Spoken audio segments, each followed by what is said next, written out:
Hey guys, what's up? It's Anthony again with another tutorial in After Effects. So today I'm going to be teaching you my render settings that I use.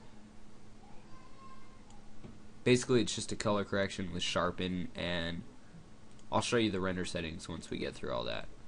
But first of all, import your clip, put it on a new comp simply by dragging it onto this button right here. And first we're going to do the sharpen. So you're going to go over here, or you can just go to effect and blur and sharpen, but I'm just gonna type in sharpen, and you're gonna drag that onto your clip, and usually I put the amount at about 6. It's pretty good, but if you want to go a little bit lower, that's fine. But hopefully you can tell the difference. Just look at something really close, kind of like that, and we'll see if we could tell the difference. It just kind of makes it a little bit sharper. Of course you're not going to be watching the video like that, but 10, I mean, it sort of like overdoes it a little bit, but if you want to do 10, I guess that's fine with you, but usually I go for like 6 or 7, so I'm going to just do 7. And next we're going to go to magic bullet looks and just do a color correction.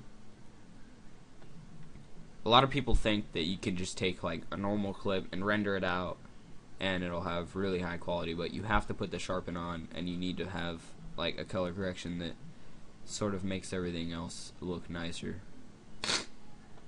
So usually what I like to do is just get a color correction that I've downloaded and sort of just mess around with it myself. So let me just find one. Yeah, that one seems pretty good. So you can already see like the quality already looks nice, and if it's too bright or something, then if it's too dark, then you can brighten it up a little bit, and yeah, just brighten it, just mess around with the curves a little bit, kind of like that. That looks really nice so far. And the vignette, you can also bring that out if you want. I don't know why everybody puts a vignette like that. I kind of like it sort of like that. That's pretty cool right there. And then the gradient, of course you can mess around with this how you like, but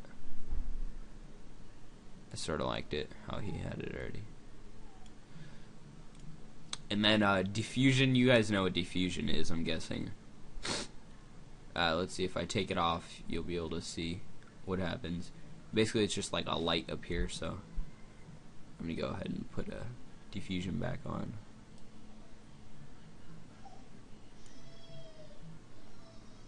And you just like turn it down a little bit.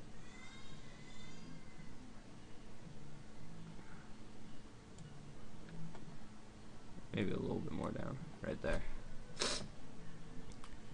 And yeah, so now let's go on to the render settings. So you have your clip,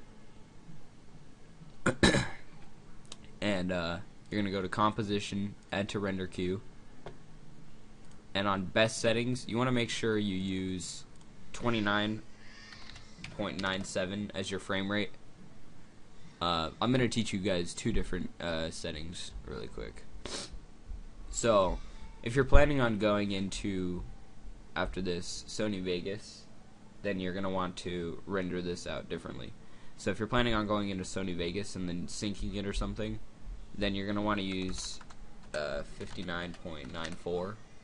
But if you're just uploading to YouTube, always use 29.97. Because that's what YouTube converts it to anyways, and it doesn't look any different once it's on YouTube. And also, you're going to just be rendering twice as many frames, so I'm just going to do that. And you're going to go and click on lossless. You're going to make sure you're checking the audio output. And if you're going into Sony Vegas, you want to keep the format on AVI. And format options, just leave it on none. and just click OK and render it out. But if this is your final render, then usually what I do is I click on QuickTime and I put the quality at 100, and you want to make sure you're using H.264 codec. Okay, and the audio, just leave the audio uncompressed. Otherwise, if you want to make the file size a little smaller, you can use AAC. That's just going to compress it a little bit, but you'll lose a little bit of quality as well. And you want to make sure you check include source XMP metadata. I have no idea what that does, so please don't ask me because I have no idea. You can do some research or something. And if you don't want to do if you don't have the QuickTime format, then you can go ahead and click on H.264, and for the format options, put the bitrate at around 200. Now, this is going to make your file size very big. It's going to make it, well, not as big as AVI compressed would make it. It'll probably make it about a gig every 4 minutes. So you want to use that to your comprehension or whatever. You can bring it down to 150. Actually, I think that's what I would like to do, 150, because it's just a balance of it. See, it's like it's almost right in the middle. So what? Yeah, it is in the middle. So it's a balance of quality and file size. So it's pretty good. Just type in 150 if you can't get it.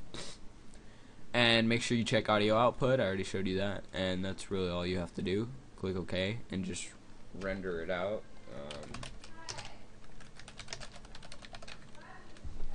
Now you can just go ahead and click save and then render, and I'm not going to do that because it'll slow down my what's it called, my computer. Oh, there's another thing I wanted to show you, so I'm just gonna delete this. And if you guys want like the black bars, this will also decrease your render time. It'll keep the quality and everything, but it'll make your render time a lot faster. So you can go ahead and go to composition and then click on composition settings, and when you're about to do your final render, go ahead and click on the height, and you want to make sure you don't have lock aspect ratio checked. You want to uncheck that. Turn the height to around 690. That's pretty, or no, probably around 670.